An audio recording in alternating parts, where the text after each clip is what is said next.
A sociedade moderna trouxe diversos benefícios à saúde humana. Medicamentos mais eficazes e seguros são o resultado de pesquisas científicas avançadas que proporcionam mais qualidade de vida às pessoas. No Brasil, o SUS fornece medicamentos gratuitamente à população, mas o alto custo de certos medicamentos vem onerando a saúde pública e provocando uma onda crescente de judicialização. Existem soluções para este problema? A quebra de patentes dos medicamentos de alto custo seria uma alternativa viável?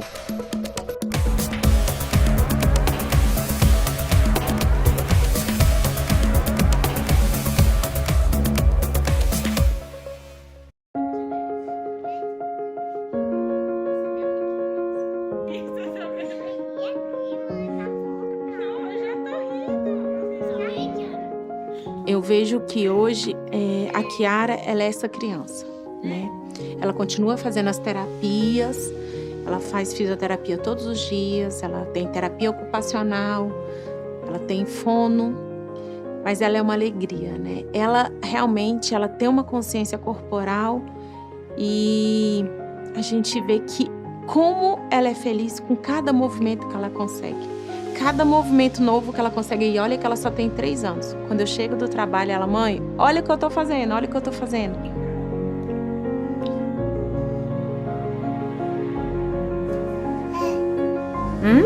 É o quê?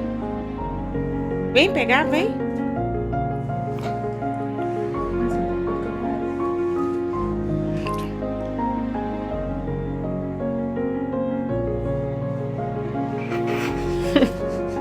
A Kiara, ela é a nossa filha caçula, foi a 6ª gestação. Eu perdi 2 bebês e desde quando ela nasceu, no primeiro mês de vida, ela tremia as mãozinhas e quando eu pegava ela para colocar, para dar banho, ela estralava o corpinho. A gente relatou isso para a pediatra, ela falou realmente que era uma fraqueza que com o tempo passaria, né? No entanto, no decorrer do tempo, a gente foi percebendo que a Kiara estava perdendo a força nas perninhas. Eu me considero um cientista. Eu faço cirurgias grandes de gêmeos siameses, usando tecnologias avançadas hoje, né? Coisa que no mundo inteiro nunca se fez. Hoje eu devo ter mais de cerca de 8, 10 mil pacientes em tratamento há 20 anos, né? Fazendo praticamente só isso.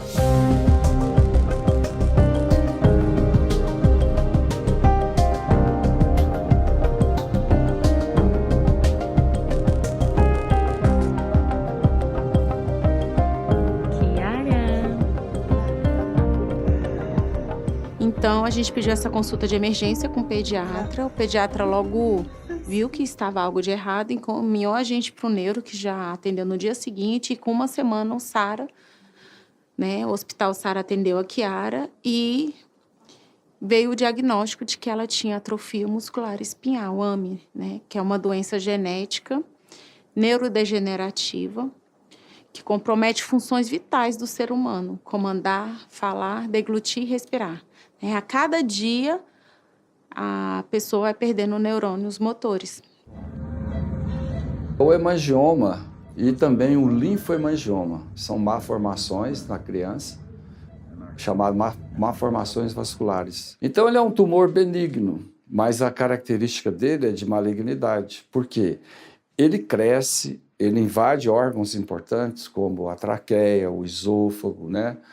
Qualquer situação que ele vai crescendo, ele vai causando dano maior na criança. Eu descobri que antigamente injetava-se corticoide para bloquear o crescimento desse tumor. Estava descrito em todos os livros. E uma vez eu assistindo uma palestra, eu vi um colega de Belo Horizonte que ele injetava um produto chamado nitrato de prata. E ele injetava dentro do tumor para provocar uma esclerose. Aí eu associei esses 2 medicamentos, que já estavam disponíveis e cientificamente comprovados. Quando eu associei, aí eu fiz uma pesquisa a nível de reações químicas e formou um terceiro composto. E o resultado foi surpreendente, né? Então, nós começamos a tratar esses pacientes com alto índice de eficácia. 1, 2, 3 e... Força, Kiara. Aí, abaixou. Coloca a mão na perninha. 1, 2, 3 e... Abaixou. Nós recebemos o diagnóstico da Kiara Mais um. com atrofia muscular espinhal aos 9 meses de idade. 1, 2, 3 E foi assim, foi um choque. e... Sentou. Diante da situação, né, depois de 2 dias de muito choro, eu falo que eu levantei a cabeça e virei uma leoa. E aí eu comecei a pesquisar o que poderia ter, o que poderia existir. E a minha cunhada me mandou uma mensagem e falava desse Zolgensma. Só que ele era o remédio mais caro do mundo. Ele custava 2,5 milhões de dólares. Né? Ele não era registrado no Brasil ainda, pela Anvisa. E aí a gente falava, o que nós vamos fazer? Ela precisa desse remédio, deveria ter tomado quando nasceu. Ela tem 1 ano e 1 mês. Por isso que a nossa corrida é contra o tempo, porque ela ainda pode tomar esse remédio só até os 2 anos de idade. Esse remédio, ele é o único capaz de impedir o avanço da doença. Essa doença, ame de ter um nome bonito, mas é devastadora. Ela é uma doença neurodegenerativa que compromete as funções vitais do ser humano, de uma criança. Cada dia a criança perde neurônio, Kiara tá perdendo neurônio. Então a gente começou, uns amigos falaram, vamos começar uma campanha e vamos lutar por esse medicamento na vida da Kiara. Eu falava, gente, é muito dinheiro, né? Mas não tinha o que pensar, era agir, né? E com 3 meses e meio foram arrecadados mais de 6 milhões de reais. Está descrito nos livros, as reações químicas, tudo. Aí eu resolvi entrar no INPI para patentear esse produto, né? E aí começou a longa história, né? Com tempo depois, a gente também entrou com processo judicial, com mandado de segurança no STJ, pedindo que o governo complementasse o valor da campanha. O ministro Napoleão determinou, por meio de uma liminar, que fosse complementado o valor do Zolgensma para Kiara. E o dinheiro foi depositado e aos 14 meses, né, 1 ano e 2 meses, a Kiara tomou o Zolgensma, no dia 19 de novembro. Foi uma alegria. Com 1 semana, a Kiara começou já a levantar a cabeça, a fazer movimentos que ela não fazia. É assim, era assustador. Foi assustador. E hoje, Kiara está com 3 anos, nunca usou nenhum suporte ventilatório, come com independência. Em 2001 eu dei entrada, né, no INPI e em 2016 saiu a carta patente. Quer dizer, é uma longa história. Eu ficava imaginando, poxa vida, enquanto os países da Europa, Estados Unidos, Japão, China, né, hoje eles fazem uma liberação de uma patente com menos de 1 ano. A partir do momento que a gente fala em licenciamento ou estabelecimento de privilégios, patentes de medicamentos, isso quer dizer que o medicamento foi testado, a aplicação industrial ou a aplicação prática daquele medicamento com aquela finalidade, então para o tratamento daquela doença específica, foi testado e aprovado. Bom, mas para chegar nesse ponto, você já teve investimento de milhões de reais ou dezenas de milhões de reais, dólares, seja a moeda que for. Quanto maior for o número de usuários ou de pessoas com aquela doença, talvez o custo do medicamento seja mais barato. O Brasil na contramão da patente intelectual. Você vê, 15 anos é uma eternidade. Por quê? Quando você consegue, já ultrapassou a tecnologia, a inovação, ela é uma bola de neve. Ninguém fica esperando um processo desse, né, durante todo esse período. Ao longo dos anos, o INPI vem adotando uma série de medidas para erradicar erradicar ou diminuir o número de pedidos de patente pendentes de exame, o que é conhecido pelo jargão de backlog. O INPI adotou várias medidas internas, modificou seus procedimentos, elaborou diretrizes de exame, procedeu à digitalização dos pedidos de patente e também à automação dos processos administrativos. Entretanto, essas medidas não foram suficientes para erradicar o backlog. Nós temos que diminuir a burocracia, entender o que está acontecendo lá dentro. Por que o INPI não funciona adequadamente como deveria funcionar? A verificação do atendimento aos critérios de patenteabilidade é realizada por examinadores de patentes, que são servidores públicos concursados, com formação mínima de mestrado em diferentes especialidades tecnológicas.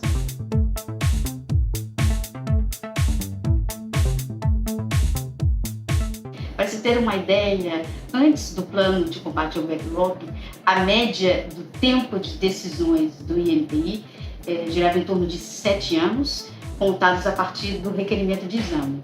Após o plano de combate, em 2021, o INPI conseguiu um tempo de decisão médio em torno de 4 anos, a partir também do requerimento de exame. Em algumas áreas, esse tempo é um pouco maior, como a área farmacêutica, devido a maior complexidade do exame técnico e do próprio trâmite administrativo, que no passado chegou a envolver a atuação de 2 instituições governamentais, o INPI e a Anvisa. Então, atualmente, esse tempo médio da área farmacêutica para decisão gira em torno de 7 anos. Esse tratamento existe até hoje lá no hospital que eu trabalho. Nós temos uma equipe, um serviço de malformação vascular da criança, e eu doei essa patente para o Estado. Então, eu achei justo, né? Porque durante todo esse período eu utilizei o Estado de Goiás, os hospitais, medicamentos, tudo, e não achava justo eu cobrar isso deles, né? Então, eu doei a patente. Agora, a quebra de patente para determinados produtos eu acho perigosa. No caso de pandemia, como aconteceu aqui, né, do Covid-19, e também na época que teve o problema da AIDS no mundo inteiro, e o país muito pobre não teria condição de manter esse tratamento, houve a quebra de patente para beneficiar a população. Então, você tem que fazer isso. Eu sou a favor.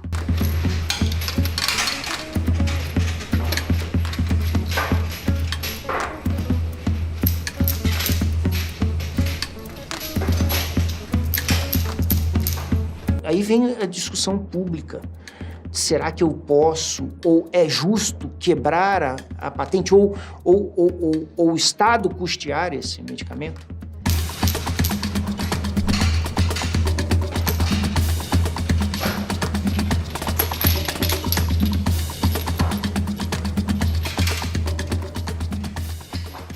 Você vê esse Zolgensma agora, ele foi incorporado, porque tem muitos pacientes que têm essa patologia e, às vezes, uma judicialização é prejudicial. Por exemplo, há pouco tempo atrás eu vi uma cidade do interior de Goiás que o juiz obrigou o município a comprar o medicamento. Aí eu pensei comigo mesmo, mas como é que o município vai comprar um medicamento de 12 milhões de reais? É muito maior do que o PIB do município. Vai quebrar tudo, ele não vai dar conta de pagar funcionário, não vai dar conta de manter a prefeitura. Quer dizer, então, jogaria a conta para o SUS.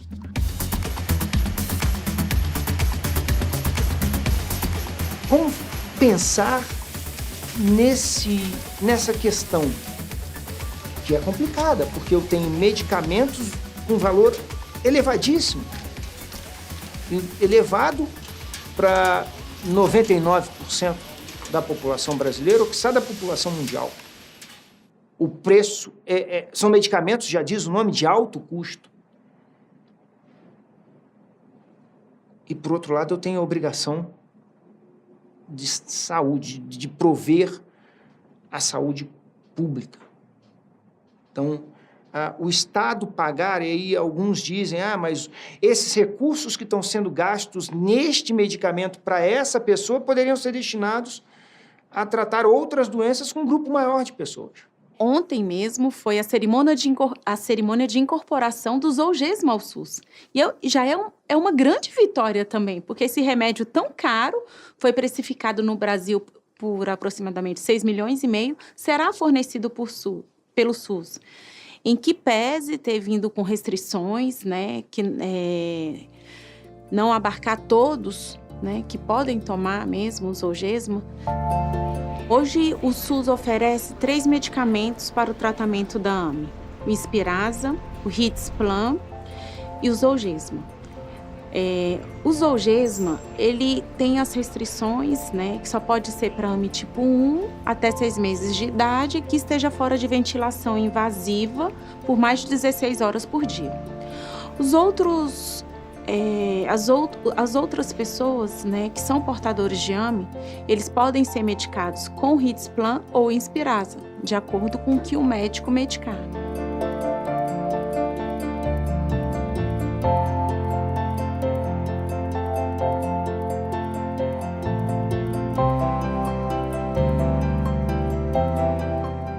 Mas cada vida há de importar dentro de uma sociedade harmônica e justa. Eu não posso dizer que a vida de uma pessoa, porque um medicamento é mais caro, vale menos do que a vida de 10 outras pessoas. É injusto fazer essa valoração. O SUS, infelizmente, e por falta de recursos também, ele não acompanha a tecnologia. Hoje nós temos uma gama enorme de medicamentos, de trabalho científico, mostrando que cada vez mais medicamentos são mais eficazes, com menos efeitos colaterais, que dando maior segurança e qualidade para o paciente. Quebrar a patente, licenciar compulsoriamente, eu posso estar arriscando o desenvolvimento de tratamentos ou a realização de pesquisa para outras doenças que nós não sabemos que vão surgir.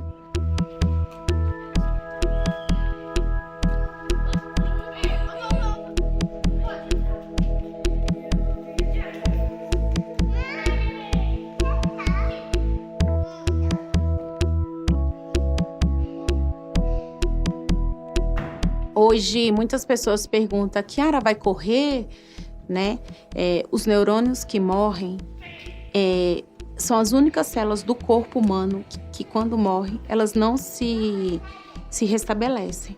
Né? Eu sempre rezei pedindo que o Senhor preservasse os neurônios da Kiara, mas a gente nunca sabe o que ela perdeu até tomar a medicação. Né? E esses dias mesmo ela perguntava: mãe, eu não consigo correr. Né? E aí eu respondi para ela: e você não sabia andar e você está andando. A quebra de patente ela tem que ser muito pontual. Ela não pode servir para todo e qualquer caso.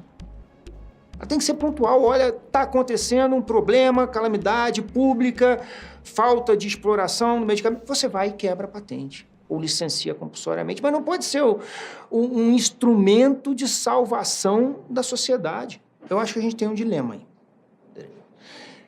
Um paradoxo. A gente tem um interesse público, a gente tem um interesse privado. Como fazer esse balanceamento? Eu não sei se existe uma resposta para isso. Nem na lei, nem fora dela.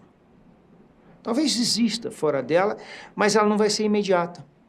Se nós conseguirmos controlar ou dar melhores condições de saúde e de educação para o povo, trabalho, dignidade, daqui a 2, 3, 4 gerações, talvez a gente tenha uma sobra de recursos e a gente não esteja discutindo se um medicamento de alto custo vai causar um impacto na distribuição de medicamentos mais simples para uma parcela maior da população.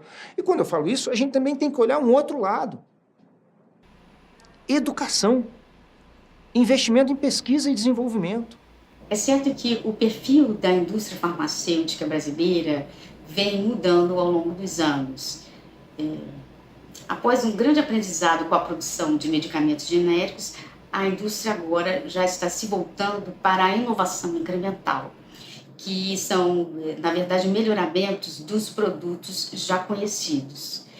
E a inovação incremental, ela é um primeiro passo para para a inovação radical. Então, o Brasil precisa aprender a produzir a inovação incremental para lançar esses produtos inovadores no mercado.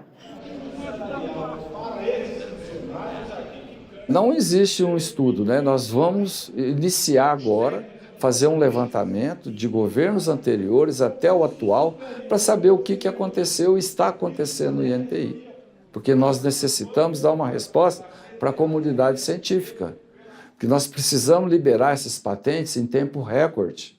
Nós não podemos ficar para trás, no mundo inteiro. Isso é o apelo que eu faço como mãe. Faça um teste do pezinho no seu filho expandido, seja na rede pública ou na rede privada. Confirme se hoje contempla a AME, né? E aí sim, é o melhor presente que eu vejo que você pode dar para o teu filho quando ele nascer. E hoje eu sou muito grata a tudo que tem acontecido, né? A toda essa história, a todos que participaram, a todos que acreditaram que é possível mudar a vida de um ser humano.